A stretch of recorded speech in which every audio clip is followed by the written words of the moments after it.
Hello, welcome back to my channel. In today's video, I am going to be taking you on a bit of an adventure. This is the third time I am doing this sort of video series in which we go on a little bit of an adventure together. I'm going to read 2 books in this video to the 50% mark, and then after I read those books, vlog them, kind of tell you my experiences, you're going to decide what book you think I'm going to like more and what book you want to hear more about. And you will be led to 2 other videos where I will be talking about the last 50% of those respective books. If you click the right video, you'll be led to more videos and more videos and more videos and more videos.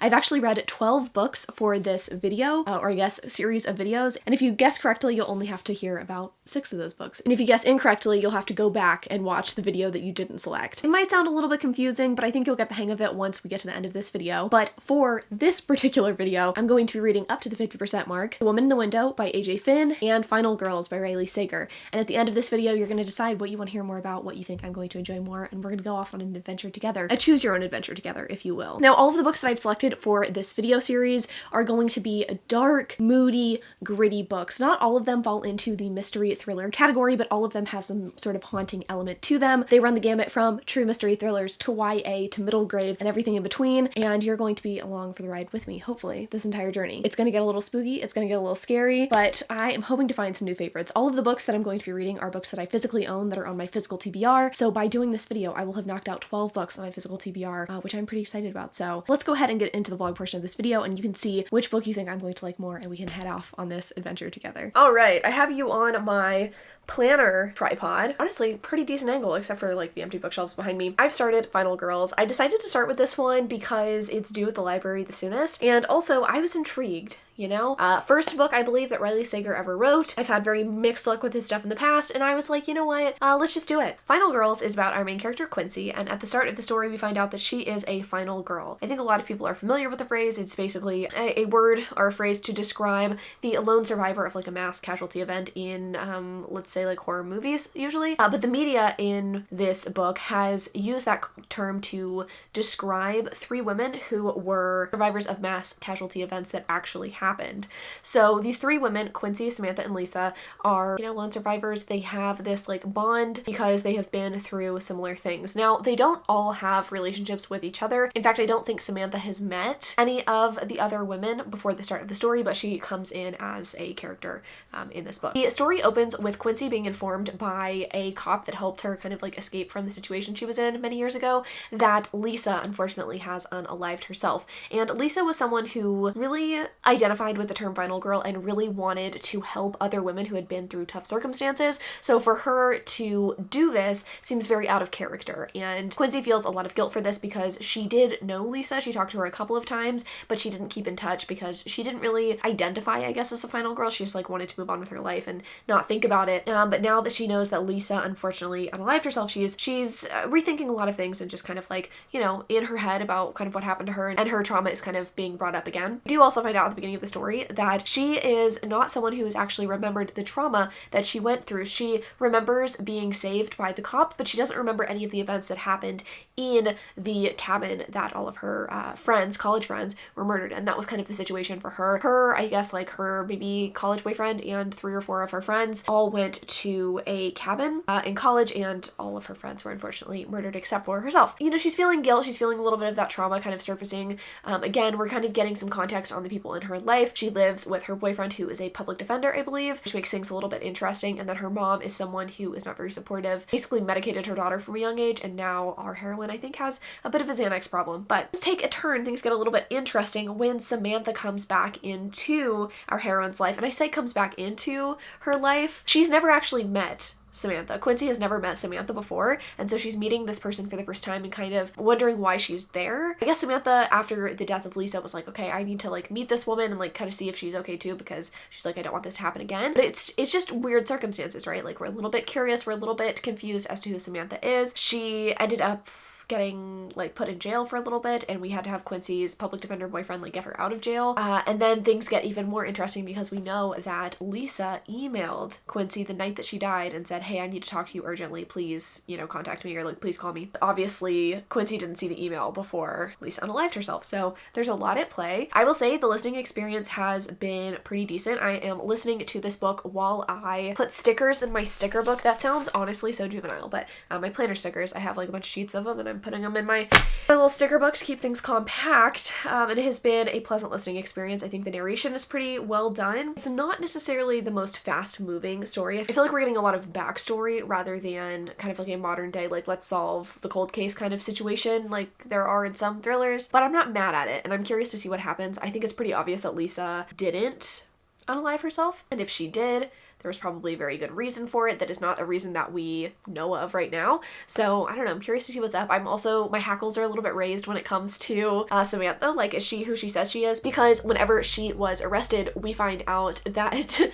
she's changed her legal name, which is not uncommon for victims of crimes like this, but is she really who she says she is? I don't really know. So, especially since she went into hiding at a very young age, could be someone else posing as Samantha. So I think I might have messed up the names right there, but Samantha is the person who is back in Quincy's life. So I'm intrigued, I'm interested. I don't know that this is going to be like an incredible story, but I think it is interesting having victims of crimes be at the center of the story. I feel like oftentimes, like, we have characters who have never experienced trauma, and at the end of a thriller, like, oh wow, they're fucked up now, but we don't get to see that. So I think having people who've been through stuff at the center of the story is interesting. And I will say, even though this is written by a man, the characterization of Quincy is actually pretty decent so far. So I'm not mad at it. I'm gonna continue reading this. I'll update you at 50%, and then we can move on to One by One by Ruth Ware. All right, so I am 50% into Final Girls by Rayleigh Sager. This one's tough for me because I really did enjoy what I read of this book, but again, I feel like, as I said in the last clip, not a lot is really driving the story forward. I mean, it's not like we're standing still, it's not like I'm totally bored, but I was just expecting more to have happened at this point of the book.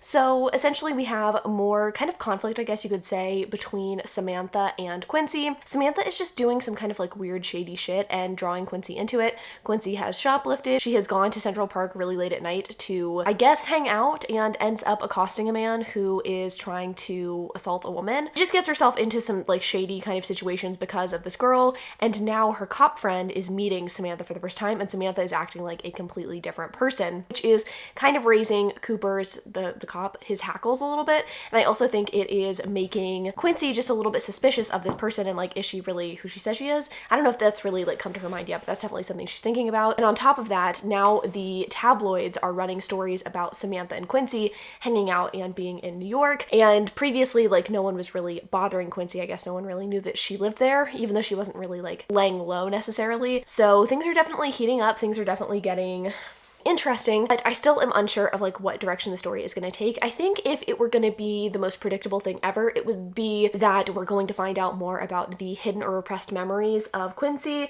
and we're going to find out that she maybe had something to do with the murders of all of her friends, or she knows more than she previously thought, obviously because of repressed memories. And I'm thinking that Samantha's not who she says she is. I think that Samantha is the sister of one of the girls that was murdered in that cabin so many years ago. And the reason I think that is because there have been multiple mentions by Quincy of, wow, she reminds me so much of this girl. I can't remember the name of her girl. I think it's a J name, but I can't remember the name. Juniper? No. It's the name of another character from a thriller I've read recently. I'm thinking that's going to be the case, and I'm thinking that's why her name is like not actually her real name, if that makes sense. And I'm thinking that maybe like the real Samantha's dead or something like that. I don't know. Or she's gonna come out of the woodworks later. I'm very intrigued. Like, I definitely want to know where the story goes, and I'm excited to carry on with this in, you know, the following video. But I don't know if this one is going to win out over The Woman in the Window by AJ Finn. The Woman in the Window by AJ Finn.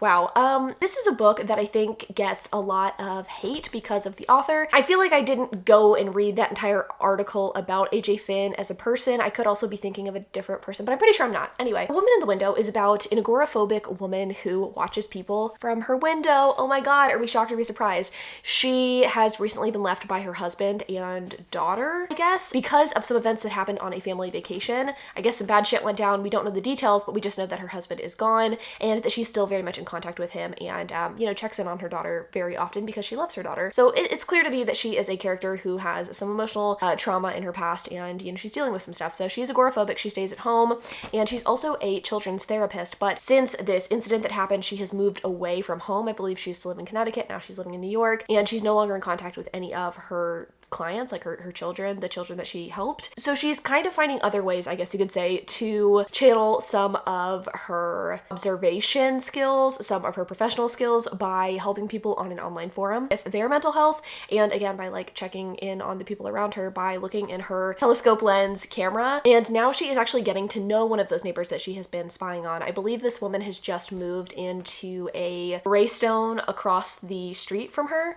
There's like a few different apartments or like homes that our heroine can see from her window, obviously. And one of those homes, a new beautiful woman has just moved in with her husband and her like 15-year-old son. Our narrator has already had contact with the 15-year-old and kind of gotten some insight into kind of what he's dealing with, which isn't anything like major or anything. He doesn't have any trauma in his life necessarily, but she's just had some friendly conversations, offered him a couple of DVDs like on loan, and now the protagonist of the story is hanging out with the mother. I think we might find out that there is some tension between this woman and her husband who have recently moved in, but I don't know much more than that because again, I'm only like 20% in, but so far I'm intrigued. I mean, our narrator's a little pathetic and like kind of annoying to listen to, but I am interested enough, though I think this premise feels a little bit basic by comparison to some of the other thrillers out there. This one definitely made a splash when it was published. It got made into a movie. Maybe this was like really the first of the domestic thriller boom. I'm not entirely sure, but it definitely doesn't feel like anything fresh and new. And I think I'm less interested in this one than I am Final Girls at this point. Once I get to 50%, maybe things will change. I don't know, but I'm gonna keep reading and I will update you and then we can decide like what book I'm going to enjoy more. Okay, so I'm 50% into The Woman in the Window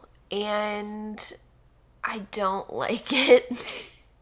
I feel like this has not happened in the two other Choose Your Own Adventures I've done. I feel like I've never had a very obvious like I dislike one book and like another book, but you know, sometimes a good red herring is fun, even in these sorts of videos. I don't know, maybe I'll end up liking this one more at the end.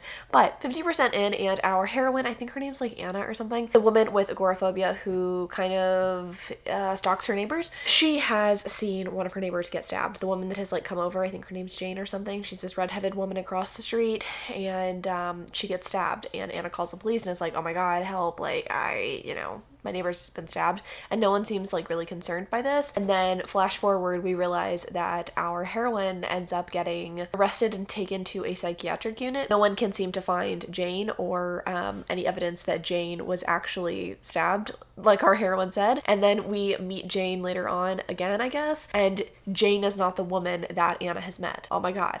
It's some other woman with like dark hair, not red hair. So we're wondering what happened to Jane. Is someone else posing as Jane? Like what's going on? Is our heroine just an unreliable narrator? We know that she is on a lot of medication. We know that she drinks heavily. So like, is she lying to us? Is she unaware of what's going on around her? We don't know. I also don't care though, because her character is just so pathetic. I'm sorry. Like she's not fun to listen to. I have basically no sympathy for her. I mean, I guess like sad that your husband and kid are no longer like in your life or like living with you. But yikes, she is so unfun to listen to. I just like I don't care about her story at all. I don't know, I feel like I tend to enjoy stories with unreliable narrators, but this one is just so like, I just don't like her. Okay, I don't like her. So I don't know if this bodes well and like the ending is gonna blow my mind, because I feel like the reviews for this book are so much better than the reviews for Final Girls, but I'm enjoying Final Girls more at this point. So I don't know. I feel like you have to make a very tough decision now. Do you think I'm going to really like and enjoy Final Girls? Do you think this is going to be the book I enjoy more? Or do you think I'm going to have a change of heart and really like The Woman in the Window? Your choice is gonna matter, because whatever video you click on next will hopefully be the correct choice and will lead you to another chain of videos. If not, obviously you can like go back and play again. But what is it gonna be?